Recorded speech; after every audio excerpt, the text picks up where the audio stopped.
Good morning to everyone. ఈరోజు general science chemistry multiple choice questions మనం discuss చేస్తున్నాము. ఈ క్వశ్చన్స్ వచ్చేసి మనకి TET, DSC, groups, Eklavya model schools, Kendriya Navodaya విద్యాలయం, పోలీస్ జాబ్స్ మొదలగు కాంపిటేటివ్ ఎగ్జామ్స్కి చాలా ఉపయోగకరంగా ఉంటాయి. ఈ యొక్క multiple choice questions. First question చూసినట్టయితే మనకి భూమి వాతావరణంలో అత్యధికంగా ఉండే జడవాయువు ఏది? భూమి యొక్క వాతావరణంలో అత్యధికంగా ఉండే జడవాయువు మనకి ఆర్గాన్ అనేటువంటిది కెమికల్ ఎక్కువగా ఉంటుంది. అదేవిధంగా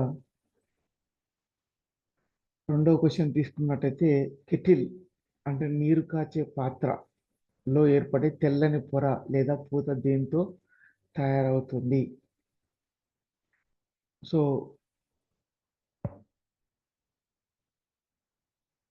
మనకు తెలుసు ఆ యొక్క లేయర్ అనేటువంటిది నీరు కాచేటువంటి పాత్రలో తెల్లటి లేయర్ ఏదైతే ఉందో అది సున్నపు రాయితో తయారవుతుంది అన్నమాట. అదేవిధంగా పాలలో నీటి కల్తీని దీన్ని ఉపయోగించి పరీక్షించవచ్చు. మనకు తెలుసు లాక్టోమీటర్ ద్వారా పాలలో ఉన్నటువంటి కల్తీని మనం ఎగ్జామిన్ చేయవచ్చు.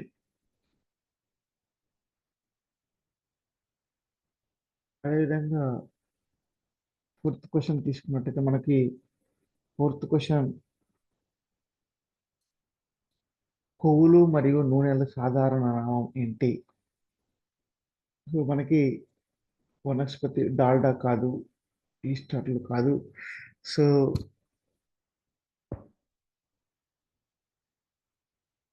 లిపిడ్స్ అన్నమాట. ఆన్సర్ వచ్చేసి లిపిడ్స్. ఫిఫ్త్ వన్ తీసుకున్నప్పుడు అవిసె నూనె అనేటువంటిది ఏది? మనకు ఇది ఆరిపోయే స్వభావం కలిగినటువంటి నూనె. Linseed oil is the drying oil. Next sixth question పాలు పెరుగుగా మారడానికి ఇది సహాయపడుతుంది. పాలు పెరుగుగా మారడానికి ఇది మనకు తెలుసు సూక్ష్మజీవులు బ్యాక్టీరియా అనేటువంటిది మనకి ఉపయోగపడుతుంది. అది లాక్టోబాసిల్లస్ బ్యాక్టీరియా అని కూడా మనకు తెలుసు.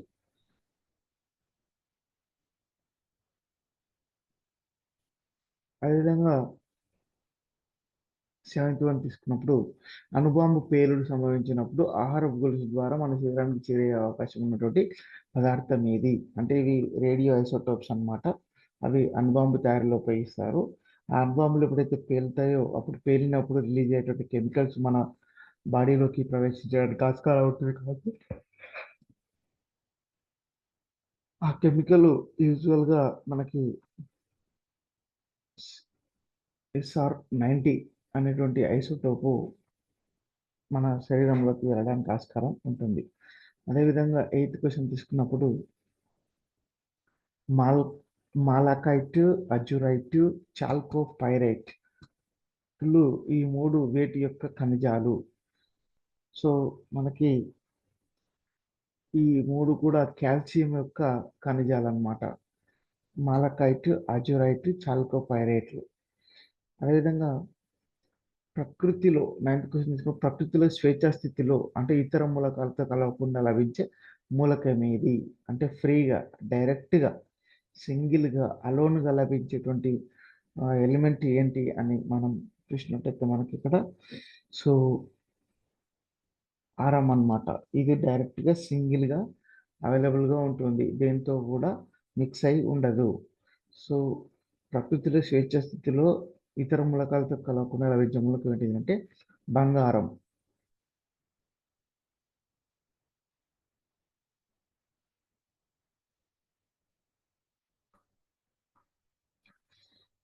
లోహాన్ని సన్నని తీగలుగా సాగదీయగలిగే ధర్మాన్ని ఏమంటారు?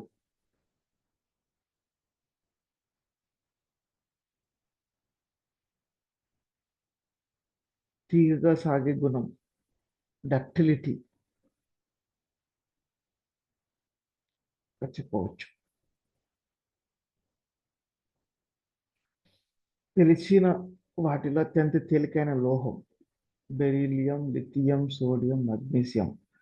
సో వీటిలో మనకి లిథియం అనేటువంటిది చాలా తేలికైన లోహం. క్రింది వాటిలో మానవ నిర్మిత మూలకం ఏది? సో మానవుడు నిర్మించినటువంటి మూలకం వచ్చేసి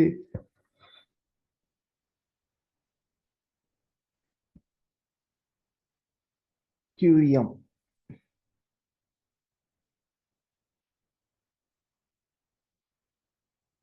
నెక్స్ట్, బంగారు ఆభరణాల తయారీలో కొంత రాగిని కలుపుతారు. బంగారంను తయారు చేయడానికి ఇది ఉపయోగపడుతుంది. సో ఎందుకు రాగిని కలపడం అనేది జరుగుతుంది అంటే మనకు ముఖ్యంగా దానికి పర్టికులర్గా ఒక ఆకృతి ఇవ్వడానికి, ఒక షేప్ తీసుకురావడానికి రాగి అనేది కలుపుతారు. అదేవిధంగా ఫోటోగ్రాఫిక్ ఫిలింలను తయారు చేయడంలో ఉపయోగించే వెండి లవణం ఏది? సో మనకి బ్రోమైడ్ని ఫోటోగ్రాఫిక్ ఫిలింలో తయారు చేయడానికి ఉపయోగిస్తారు. అదేవిధంగా వెండి యొక్క ముఖ్యమైన ఖనిజం ఆర్చరం టైట్. ఇది వీటిని కలిగి ఉంటుంది. సిల్వర్ సల్ఫైడ్ని కలిగి ఉంటుంది. నాణేల తయారీలో వాడే లోహాలు. సో 3 లోహాలు వాడతారు. సో వాటిలో మనకి రాగి, వెండి, జింక్. వీటిని కాయిన్స్ తయారు చేయడంలో ఉపయోగిస్తారు. కాయిన్స్ కాయిన్స్ తయారడంలో 3 ఇంపార్టెంట్ ఎలిమెంట్స్ ఉపయోగిస్తారు. అందులో మనకి రాగి, వెండి, జింక్ అన్నమాట.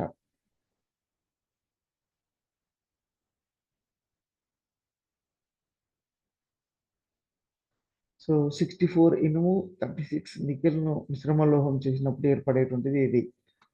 సో ఇన్వార్ అనేటువంటి లోహం అనేది ఏర్పడుతుంది ఇనుము మరియు నికెల్ కాంబినేషన్లో. ఒక మూలకం యొక్క రేడియో ధార్మికత దేనిపై ఆధారపడి ఉంటుంది అంటే మనకు పీడనంపై ఆధారపడి ఉంటుంది. పీడనంపై ఆధారపడి ఉంటుంది.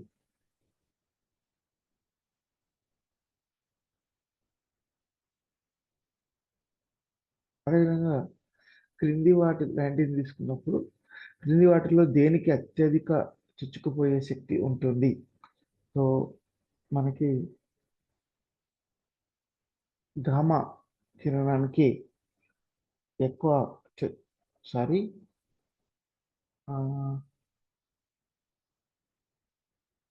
ఎస్ గామా కిరణానికి ఎక్కువ చొచ్చుకొని పోయే ఆస్కారం ఉంటుందన్నమాట. నెక్స్ట్ 20, బీటా కణం దేనిని పోలి ఉంటుంది? బీటా కణం ఎలక్ట్రాన్ను పోలి ఉంటుంది. అదేవిధంగా బ్రీడర్ అణు రియాక్టర్లలో ఇతర రియాక్టర్ల నుండి విడుదలయ్యే శక్తితో పోలిస్తే విడుదలయ్యే శక్తి చాలా తక్కువగా ఉంటుంది. ఒక ఇంధనం వినియోగించినప్పుడు మరొక ఇంధనం తయారవుతుంది. ఇంధనం పరిమాణం మారకుండా ఉంటుంది. ఎటువంటి హానికరమైన వికిరణాలు ఏర్పడవు. మనకి ఒక ఇంధనం వినియోగించినప్పుడు మరొక ఇంధనం తయారు అవుతుంది బ్రీడర్ అణు రియాక్టర్లో.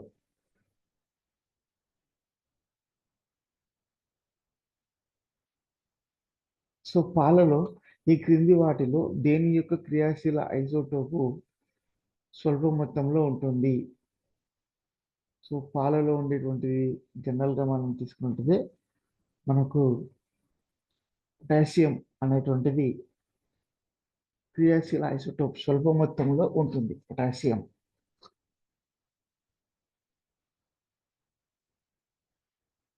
రోగిలో మెదడు కంతిని గుర్తించడానికి ఉపయోగించే ఐసోటోప్ ఏది? సో ఇందులో మనము బ్రెయిన్లో ఉన్నటువంటి కంతిని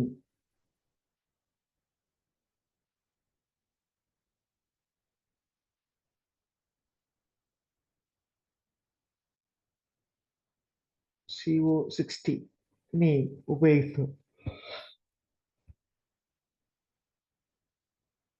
క్యాన్సర్ చికిత్సలో రేడియేషన్ థెరపీ సాధారణంగా ఉపయోగించే ఐసోటోప్ ఏది? సో క్యాన్సర్ చెక్ చేయాలి కూడా.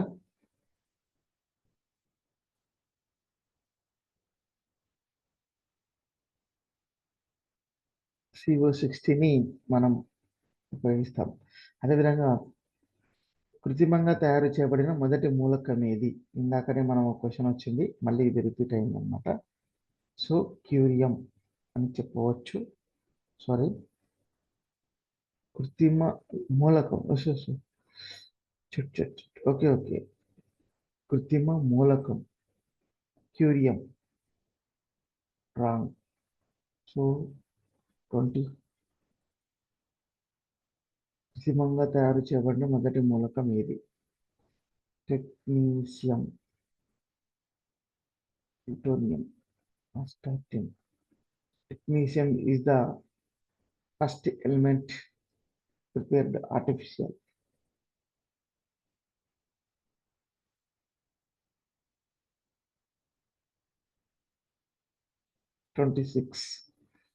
క్రింది వాటిలో మానవ నిర్మిత మూలకం ఏది?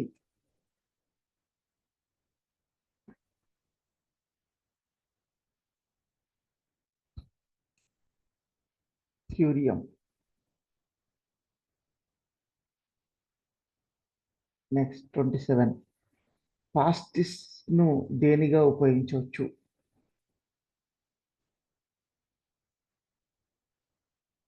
యుద్ధ వాయువుగా. మినిమాట వ్యాధి ఏ విష పదార్థం వల్ల వస్తుంది? పాదరసం.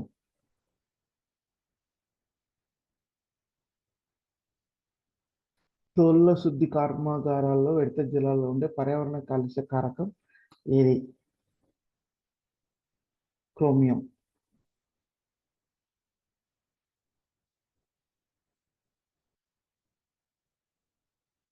క్రింది వాటిలో గ్రీన్ హౌస్ వాయువు కానిది?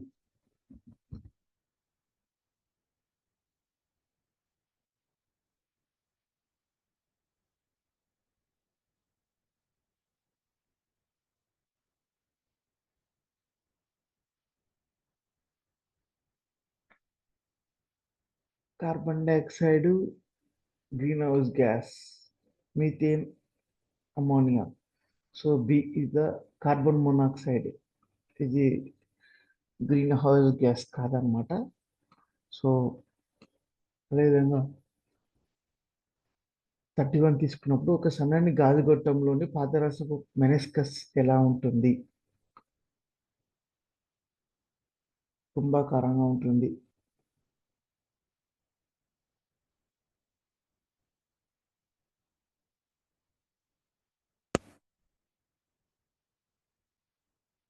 ఒక కేశనాళిక గొట్టంలో ద్రవం పైకి లేవడం అనేది దేని యొక్క పర్యవసానం?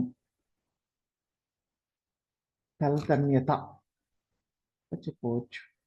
ఫర్ ఎగ్జాంపుల్, నూనె దీపంలోని నూనె ఒత్తి ద్వారా బయటికి రావడం, అది తలతన్యత ద్వారానే వస్తుందన్నమాట. అదేవిధంగా 33. పూర్వకాలంలో ఆయిల్ ఆఫ్ విట్రియోల్ అనే పదం దేనిని సూచిస్తుంది? సల్ఫ్యూరిక్ ఆమ్లాన్ని ఆయిల్ ఆఫ్ విట్రియోల్ అంటారు.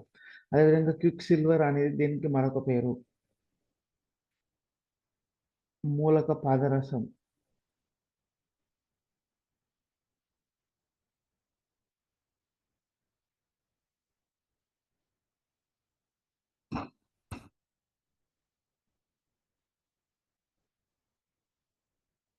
క్రింది వాటిలో సార్వత్రిక ద్రావకం అని